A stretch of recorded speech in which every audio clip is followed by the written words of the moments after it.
Would we like them? Would they like us?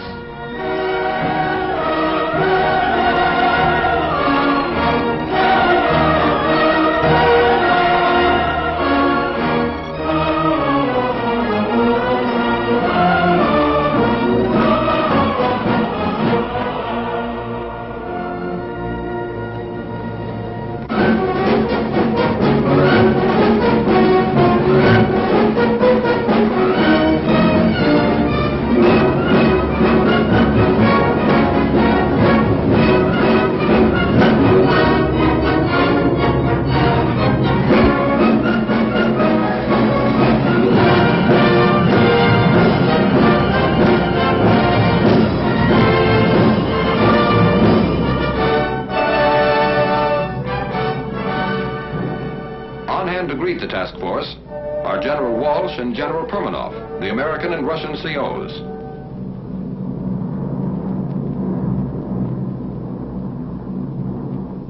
Coming in, Base X looked like any other American airfield.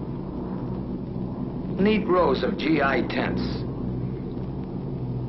Runways dotted with B-17s. Ground crews at the edge of the field, their faces to the sky. One difference, though, the ruins all around the base. A silent reminder that enemy boots had marched in two directions here quite recently.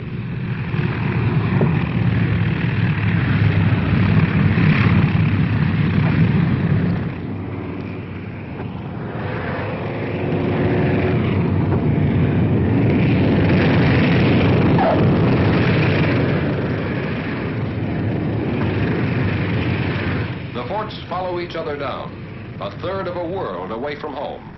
Wheels made in Akron touch steel matting made in Pittsburgh on an American landing field in Russia.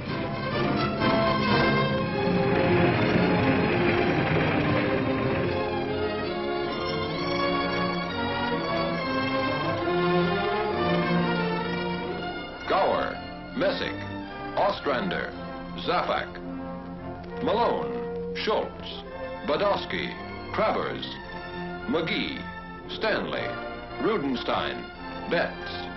1,000 tourists from 48 states on a short visit between two jobs. Tense moment in international relations. Ivan Ivanovich meets fearless Fosdick. A handshake says, "Hello, very glad to see you," in any language. And General Permanoff makes it official. I welcome you as fighting allies. Together we'll fight to victory. I wish you the best of luck in combat and a safe return home. After that, there was another important ceremony. Short snorter bills.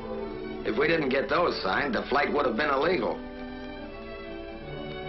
Whenever flyers meet, they talk shop, even when they can't understand each other. That's when sign language came in handy. And it seemed to work at that. Some Russian whacks, officers, and enlisted women were on the welcoming committee, too. It would have been nice to sort of pursue the subject further, but there was work to be done. Interrogation, the reports and odds and ends of information that lay the groundwork for future operations. Interrogation is held in the open by courtesy of retreating German troops. Did you meet any fighter opposition to us? All right. How many fighters did you see? I'd say about 15. About 15? Yeah, good. With interrogation over, the men head for the tents, which will be their home as long as they remain in Russia. The first half of the mission is ended. The second half has already begun. Without the loss of an hour, the mixed ground crews of American and Russian mechanics take over the big bombers. Inspecting damages. Checking engines. Repairing equipment. Getting the fortresses ready for another trip.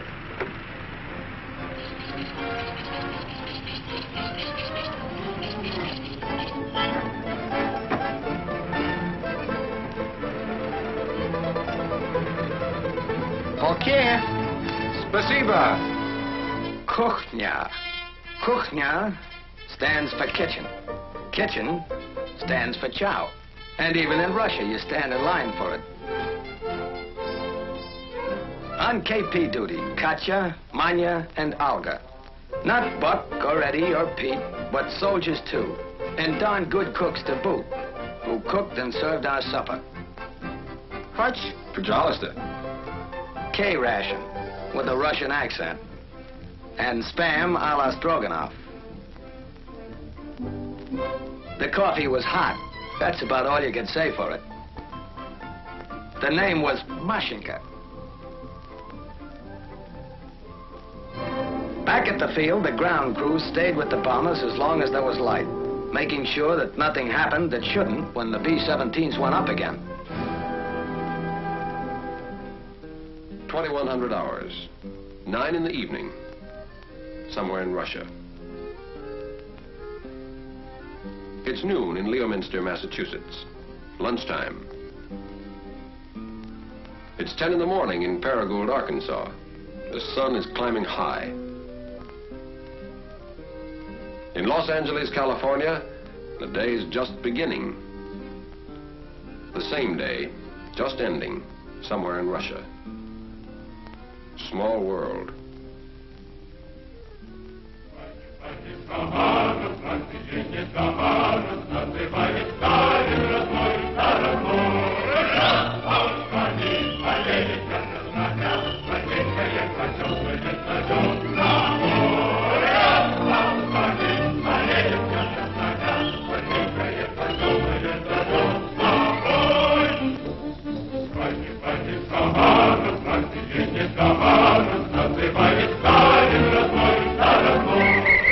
Another day, just beginning, somewhere in Russia.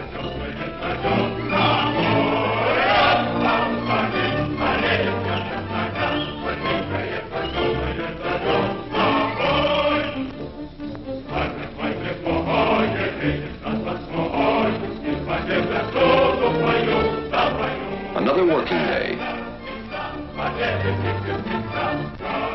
Another day of war. At headquarters, American officers headed by Colonel, now General Albert A. Kessler, and their Russian colleagues plan the next mission. Objective, the destruction of one of several strategic targets in the path of the Red Army. The target is selected. Weather permitting, mission tomorrow.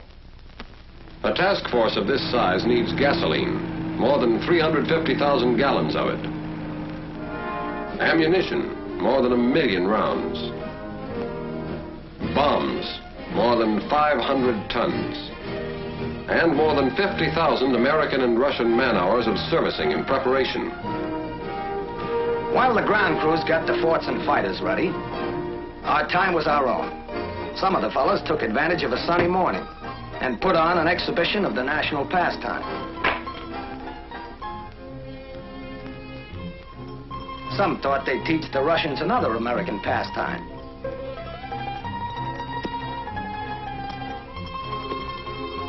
And learned that others had taught too well before them. Some tried to bridge the distance home. To let the folks know their wandering boy was somewhere in Russia last night. Some of us, over lunch of borscht and kasha, talked over tricks of the trade with the Russian fighter pilots, whose small, fast yaks are part of the field's defenses, constantly on the alert. Some tried to preserve the more exotic aspects of Base X, like the American nurses that are stationed there, perfectly at home abroad. Some discussed with the Russians current events, literature, yeah, sports. Like that? Yeah. And art. Some moseyed over to a nearby pasture and found out that milking a cow in Russia is no different than it is in Iowa. And some of us, explorers at heart, decided to see Russia.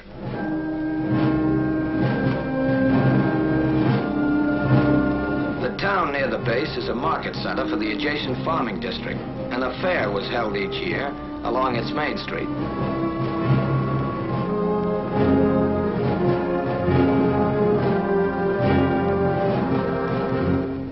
The factory section. Principal industry, the manufacture of leather goods. The Ukrainian Museum, well known for its collection of historical treasures and valuable objects of art. The grave of the famous Ukrainian writer, Korolenko, and his home.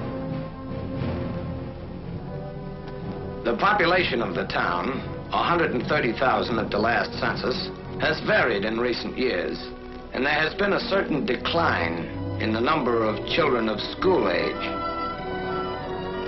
Those who have remained, or who have returned from the interior, have recently developed a fondness for an American import known as chvachka. Translation, gum. On the way back to the base, a few miles from the town, there's a monument to a Russian victory over an invading army 200 years ago.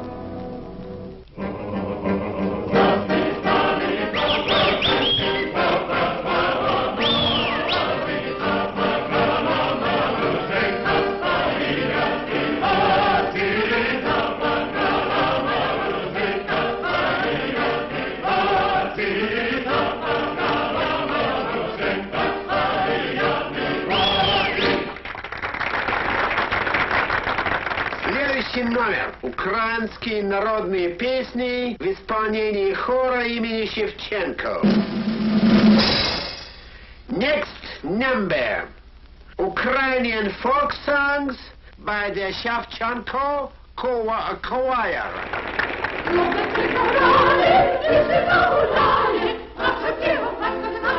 The language and the music are strange, but it isn't necessary to understand the language to understand some of the people here. The show marks the beginning of the end of this American visit to Russia. Most of the men are already looking back, remembering.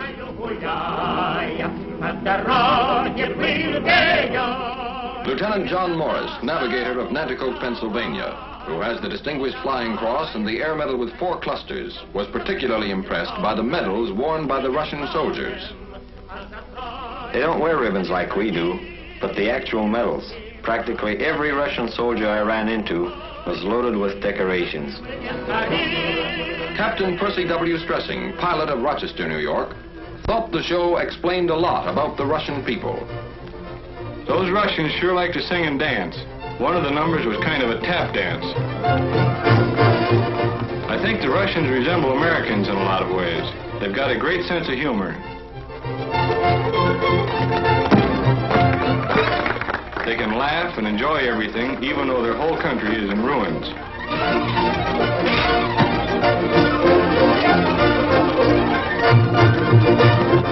Major Samuel Davis, command pilot of Boston, Massachusetts. It was good to relax and listen to music and laugh, but you could never forget there was a war on here. Most everybody was in uniform, men, women, even children. I saw a lot of kids who'd been through plenty of action. Some of them who had medals to prove it couldn't have been more than 10 or 12 years old. One of the other fellows told me he ran into one kid who'd been a sniper with the guerrillas and had 21 notches on his rifle butt. A sniper with the guerrillas at his age. Technical Sergeant Louis Zerlnik, engineer gunner of Brooklyn, New York, spent a lot of time with the Russian ground crews. Some of the men in the show, and quite a few around the base too, had been wounded as much as 3 or 4 times. They were working on the base for a rest before going back into combat. Those Russians sure have funny ideas about resting. Staff Sergeant John E. Gagan, tail gunner of Paterson, New Jersey. The show was pretty good. As far as I could see, everybody liked it, including General Aker. He was sitting in the first row with General Permanov or something like that, the Russian base commander. Lieutenant John Mackenzie, bombardier of Paragould, Arkansas. Something I'll remember for a long time were the Russian kids.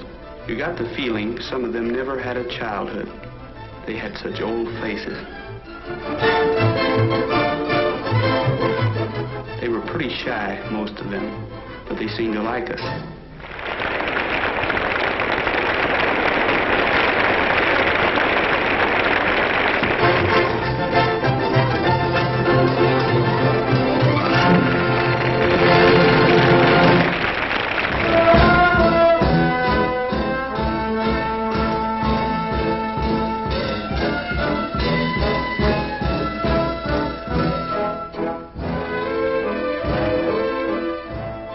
Sergeant Clinton Miller, engineer gunner of Montvale, New Jersey. The Russians like their dance music slow and sentimental, mostly waltzes. The girls do all kinds of jobs around the base, and they work very hard. Their clothes are plain and neat. They don't use makeup as a rule, but some of them wear lipstick. I remember one girl who was in charge of an ACAC crew.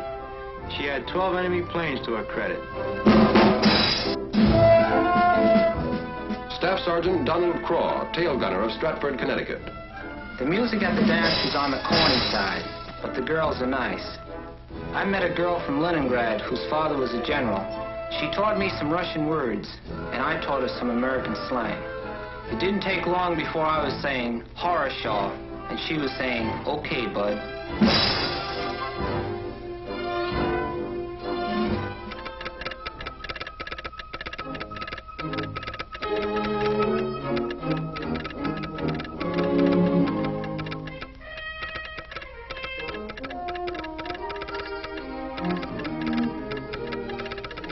Weather? Okay. Takeoff, 0900 hours. Taxi out, 0845. Stations, 0840. Briefing, 0600 hours. Briefing. 0R 1320. Your altitude will be 22,000 feet, which is your bombing altitude. And the place will be the target. Target for today. It may be a locomotive works in Poland, an aerodrome in Hungary, an oil field in Romania, or a tank factory in Germany itself. Whatever the target, today's mission will prove again that no objective in German Europe is secure from American bombers. Your group and wing assembly will be at 12,000 feet over the base. Your bombing altitude will be 22,000 feet. We'll pick up our fighter escort over the front at 11:43. Target time, 13:20. Gas load, 2,700. Bomb load, 10 500-pound GPs. Bomb load, 10 500-pound GPs. GP, general purpose. General purpose, to reduce the enemy's mobility, to disrupt his lines of communication, reinforcement, and supply, to destroy his war machine at its very source, his mines, his mills, his factories, and to deliver a message.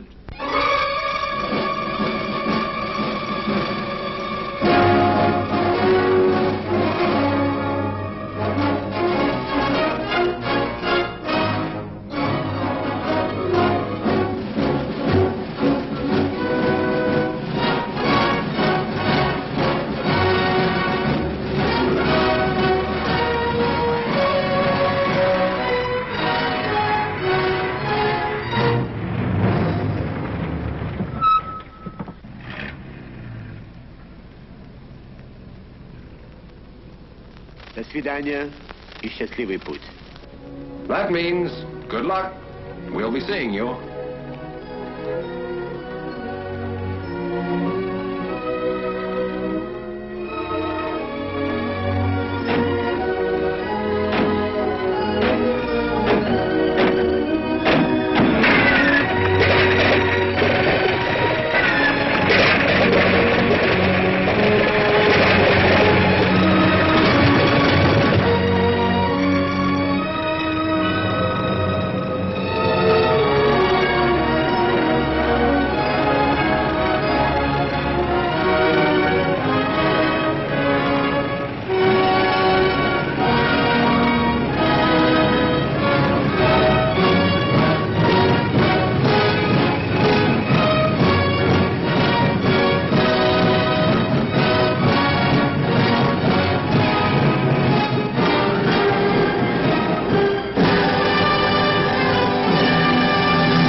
During the summer of 1944, 3,800 American planes made the shuttle run to and from Russia over this aerial highway. In less than 4 months, 24 targets in Germany and German-held territories, some never before within effective range of our bombers, felt the lash of American air power, striking against railway centers and marshalling yards at Debrecen and Szolnok, Hungary, Bucharest, and Ered, Romania, and Béziers, France, against aerodromes at Galatz, Oksani, Buzău, and Zelestia, Romania, Mielec, Poland, Kecskemés, Hungary, and Toulouse, France, against oil fields and refineries at Rulan, Germany, Drohobych, and Tercovina, Poland, Budapest, Hungary, and Ploiesti, Romania, against armament plants and aircraft factories at Gdynia, Poland, Miskolc, and Diospor, Hungary, and Chemnitz, Germany. But even more important, this bomb and 10,000 more like it destroyed more than German factories, German oil depots, German railroads. They smashed Germany's last hope of escaping defeat by dividing the Allies. Never before have the major Allies been more closely united, and they're determined to continue to be united so that the ideal of lasting peace will become a reality.